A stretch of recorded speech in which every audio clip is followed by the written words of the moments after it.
जय श्रीकृष्ण बालमित्रांनो, आपण बघितलं की कृष्णाच्या 7 बायका झाल्या भद्रा नावाची, आणि आता 8वी पत्नी ती भाग्यवती कोण आहे माहिती आहे का?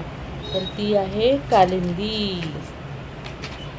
तर त्याच्या आधी आपण बघत होतो की पांडवांनी हस्तिनापूर श्री पांडवासह त्यांना राज्यभाग म्हणून मिळालेल्या खांडवनात त्यांची पाहणी करण्यासाठी उतरले. इथं छोटंसं एक ग्राम होतं इंद्रप्रस्थ नावाचं. त्याच्या सीमेवर श्रींनी पांडवांना एक प्रशस्त बळकट पर्णकुटी बांधून दिली. हस्तिनापूर सोडतानाच विदुर संजय यांच्या मदतीनं काही उपलेपक, काष्टकार, लोहकार, स्थापत्य विशारद हळूहळू पांडवांना मिळतील यांची व्यवस्थाही श्रींनी केली होती. विख्यात स्थापत्यशास्त्रज्ञ मयासूर, त्यांचे सहाय्यक ताराक्ष, कमलाक्ष, विद्युन्माली यांना व त्वष्ट या अजोड स्थापत्य विशारदाला तातडीचे विशेष दूत धाडून खांडवनात सत्वर उपस्थित होण्याचे आदेश दिले होते. त्यांच्या गाठीशी द्वारका निर्माणाचा पूर्वानुभव होताच. खांडवनाच्या घनदाट राईतून वाहणाऱ्या यमुना नदीवर या काळात श्री नित्यानं स्नान व अर्धदान या विधीसाठी जात असत. अशाच एका सुप्रभाती ते उद्धव भाऊजी व मोजकेच यादव यांच्यासह संत वाहणाऱ्या यमुना तीराच्या पाषाणी घाटावर होते. तिथे एक सुंदर दिवसफुटीची होती. म्हणजे सकाळी दिवस उजाडायच्या आधी श्रींना समोर यमुना पात्रात एक स्त्री दिसली. पाठमोरी, कमरभर पाण्यात ती डोळे मिटून शांत उभी होती, शिल्पासारखी. काळाभोर दाट केशसंभार तिनं पांढरशुभ्र कुंदफुलाच्या मालेनं करकचून आवळून भुईवरच सांभाळून घेतला होता.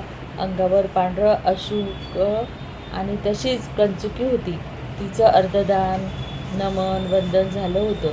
आता ती डोळे मिटून ध्यानस्थ होती. तिच्या पाण्याबाहेरच्या केतक गौर कमनीय कायेचं प्रतिबिंब यमुना जलावर हलकेच हिंदळत होतं. तिला बघताच श्री जागीच खिळून थांबले. सोबतच्या उद्धव भाऊजींना म्हणाले, उद्धव बंधू, ही कोण जलकन्या आहे? नीट माहिती तरी घे तिची. आणि मग जेव्हा तो उद्धव भाऊजी तिथे गेले तिला विचारायला, तेव्हा तिने सांगितलं की मी कालिंदी आहे आणि मी उद्धव ज्याचं ध्यान करता, पूजन करता तो माझा ज्येष्ठ बंधू द्वारकेचा श्रीकृष्ण समक्ष इथं आला आहे. तो बघ. भाऊजींनी पाषाणी घाटाच्या अगदी वरच्या पायंदळीवर असलेल्या श्रीकडे बोट केलं. जलकन्येची आणि जलपुरुषाची दृष्टीभेट झाली. श्री एक एक करत पाषाणी पायदंड्या उतरते. कालिंदी आपल्या तपस्येच्या बळावर एक एक करत जीवनाच्या पायदंड्या चढून वर आली होती.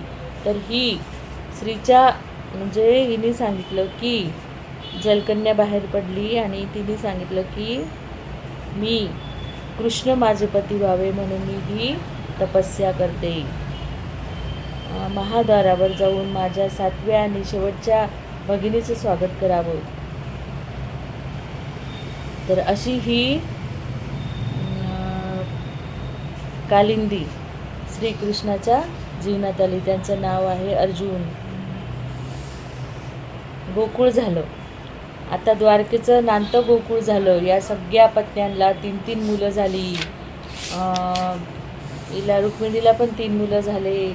सगळ्यांना सत्यभामेला, रुक्मिणीला एक 3री मुलगी झाली. ती मुलगी खूप सुंदर होती, कृष्णासारखीच, आणि ती सगळ्यांना आवडत होती. असं याचं द्वारकेचं गोकुळ झालं. सगळ्यांना मुलं झाले. सगळ्यांचे सत्यभामेचे इकूस या काळात सुभानू, स्वभानू, प्रभानू अशा 3 स्त्रीपुत्रांना जन्म दिला. आणि मग अशा 8 पत्न्या म्हणजे पूर्ण ते हे झालं. पंचनंदा, भद्रा, लक्ष्मणा यांच्या राजवास्तूत एक पुत्रांच्या कलकलाटानं धन्य झाल्या. भद्रेला संग्रामजीत, बृहत्सेन, शूर असे 3 स्त्रीपुत्र प्राप्त झाले. शूर हे त्यातीलच एकाचं नाव आहे आणि सगळ्या पत्न्यांना पुत्रप्राप्ती झालेली आहे. आणि श्री आता सध्या म्हणजे श्रीकृष्ण भगवानांना त्यांना फक्त एकच काळजी होती की पांडवांचं खांडवन हे बसून द्यायचं. आणि त्याच्याकरता त्यांनी विश्वकर्मा या सगळ्यांना प्राचारण केलं होतं. आणि द्वारकेहून सगळी बांधकामाची वस्तू पुरवण्यात येत होती. द्वारकेच्या कारखान्यामधूनच सगळं साहित्य, लाकूड फाटा, हत्तीच्या याच्यातून, काही वृषभांच्या गाडीतून सगळं ते गाड्यांची रेलचेल चालू होती. खांडवन स्वच्छ करताना अर्जुनाला वरुणाशी घनघोर युद्ध करावं लागलं. आमचं वसतिस्थान असलेलं हे वन तुम्हा कुरु यादवांना मुळीच जाळू देणार नाही असं म्हणत वनराज वरून आपल्या सेनेचं संतापानं आमच्यावर चालून आला. कितीतरी दिवस आमचं हे अटीतटीचं युद्ध चाललं. शेवटी त्याला पराभव पत्करावा लागला. अर्जुनाचा पराक्रम मान्य करून प्रसन्न होऊन त्यानं आपलं अक्षय भात्याचं गांडीव नावाचं सुलक्षणी धनुष्य व नंदीघोष नावाचं सुघड रथ त्याला प्रदान केला आहे. विषय पांडवांचा असल्यामुळे श्रींना तो आवडीचा असणारच हे मी ताणलंच होतं. ते आता खांडवन व वरुण युद्ध यावरच भरभरून बोलणार हे माहीत असूनही मला ते ऐकण्याची उत्सुकता असूनही महाराणीचं कर्तव्य म्हणून मी काही बोलू बघत होते.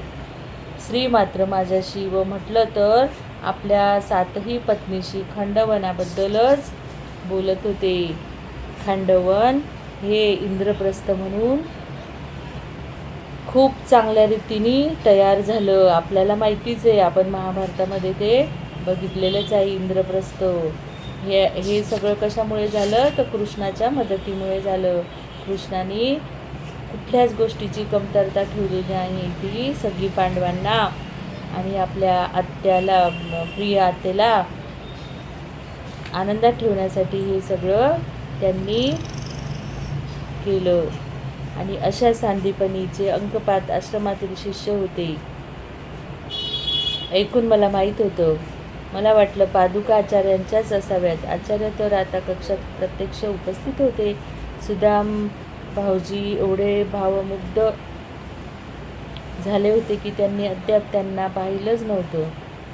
मी आवेगानं पुढे झाले तसं माझ्याकडे अपार आनंदानं बघत त्यांनी हातीच्या पादुका माझ्या हाती दिल्या. मी त्या आचार्यांच्या म्हणून मस्तकी लावल्या. पुन्हा तशाच त्या त्यांच्या हाती ठेवल्या. तुम्हाला माहिती आहे का मग याच्यानंतर काय झालं तर सुदामा आपल्या कृष्णाला भेटायला आला. कारण सुदामा त्यांचे गुरु शिष्य होते गुरु आश्रमात असताना. आणि असा सुदामा कृष्णाला भेटायला येतो. आणि तो फक्त असाच येत नाही तर तो रस्त्याने येत येत येत कृष्णाची भावफेरी करत करत करत प्रत्येकाला भेटत येतो आणि कृष्णाला भेटतो. असा हा सुदामाची आपण गोष्ट पुढच्या भागात बघू.